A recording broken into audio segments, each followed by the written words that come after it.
It's going to be a quick, hopefully, watch a Strappin episode. These are not watch reviews. It's just a quick wristwatch check with a strap, or in this case, bracelet of choice to just pair with a watch. And yeah, this is actually something I've done before, but I haven't actually had this on this watch on this particular bracelet in a while. So I figure I'll just do one again because it looks pretty damn good. Anyways, this is the TAG Heuer Carrera Montreal. It's a 160-year anniversary limited edition model. And yeah, there was one other one, I believe, that was done at the same time, which was basically an all silver, much more cleaner, classic kind of look. But this one always appealed to me with these nice stark white dial, panda style with a blue sub registers and just generate some blue accents with also some yellow and red. I like the use of primary colors here. And if you've seen my other videos, and maybe if we're in the same watch groups, and maybe if you've seen my Instagram at Chrono Craze, you've seen many strap options I've done with this and a lot of bespoke ones. This is the Uncle Seiko. Sorry, I keep wanting to say Uncle Seiko. That's what I know him for. It's Uncle Straps bracelet. They do many rubber straps. I think that's what they were known for originally, and they've done some stuff, some bracelet options for Seiko. I think initially that's why it was previously known as Uncle Straps, but now they just go Uncle Seiko rather, and then now it goes under Uncle Straps. But anyways, I wanted to get a bracelet option for this. They do offer one for the TAG Heuer Carrera. It's a beads of rice style bracelet, but it just wasn't really, I don't know, I didn't really like the way that looked. That's all I can say. And I was looking around and seeing what is adaptable, because a lot of their I've seen people adapt a lot of their bracelets for other watches, and they have hollow end links. Unless they're solid, they're pretty much fixed for whatever they were designed for. But hollow end links, what's good about them is that they are, you can shape them to fit almost any watch that you would like. And I decided to give this one a try, and I don't think anyone has done it as far as I'm aware of. And so this is I believe, it's been a while since I looked at this. I'm pretty sure this is generally this is for Omega Speedmaster. This would have been, I believe, under the first Omega in space, or FOIS. This is a flat link bracelet. And yeah, I think this works really nicely. I just wanted to match two things. The shape of the lugs on the Carrera is fairly straight and angular.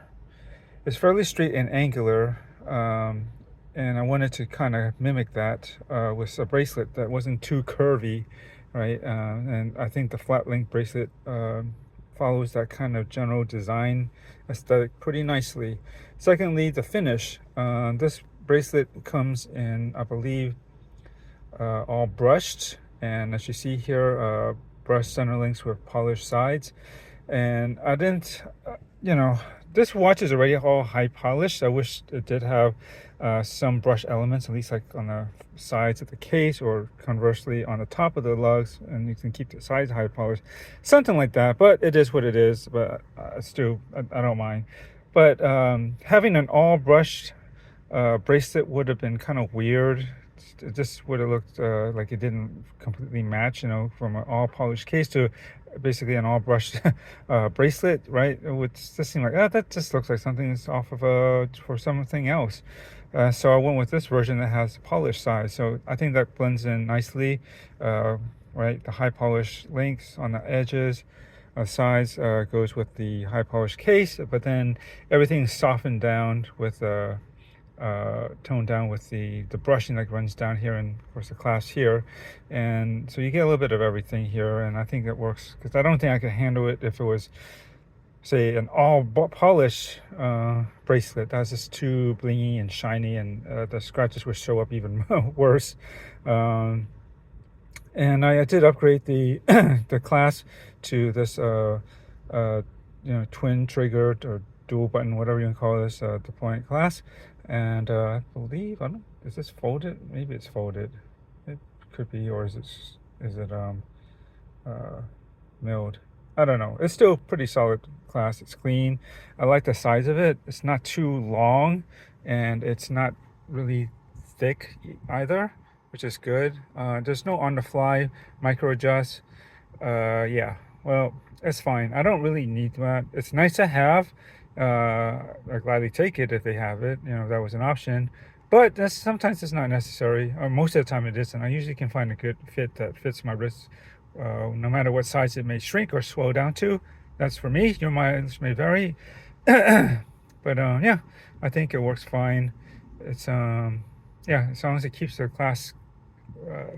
At least it is overall, the class is generally well built, nice finish, and also doesn't add too much thickness or length, because sometimes those adjustable, micro adjustable clasps with the, you know, with on the fly adjustment tend to be maybe on a little bit on the long side. But anyways, I like this style. The original one that came with was basically like a pressure or friction fit, right? It just kind of snaps closed and you just kind of pull it apart. There's no triggers or anything else to those. It's more vintagey look and feel. But you know, I still have that at home, but I just bought this as an extra one when I bought the bracelet, because I knew I didn't want to use that. I like the double buttons. It's very Omega Speedmaster like. You know, it's just that's all I need, just to push it down and hit the twin triggers to release it. Through easy, clean, and it's a nice tactile experience trying to working a class like this, in my opinion, versus, you know, of course, one of those ones that are friction or snap fitted, or even, yeah, the ones that I don't need that extra flip lock, or I guess that kind of folds over on like one end, like this side usually, and to help, you know, keep the clasp, you know, secure and locked. I don't usually find that the clasp falls up, you know, opens up accidentally ever, really. So this is a nice clean look, and there we go. This is basically how it looks like on my 7-inch wrist. It's pretty comfortable. I think it works well, and the fitment isn't 100% perfect, but it's, I think I've gotten it pretty darn close. Thinking of still working on it when I have time, but I know it's one of these things that I just would carefully manipulate if I have the time, and just maybe get even tighter fit. But the gap that might be seen is very negligible. You could, you know, we're just mistaking that it's just like, you know, just the way it is, the side of the bracelet where it meets the lugs, right? And it's not I don't think it's too jarring for the most part. And you know, if you're going for a somewhat vintagey feel, you know, a lot of them will have hollow end links anyways, and you know, over time they can kind of loosen, or, you know, not be the most tightest fit anyways, but they will still work. And, you know, in a way you can kind of take it as that kind of look that's going on here. Anyways, that's about it. I just wanted to share that, I guess, once again. It's been a while since I've been on this, and I just felt like putting it back on for this holiday weekend, and it's also my daughter's birthday, and so yeah, ready to rock. Anyways, thanks for watching, and enjoy your watches.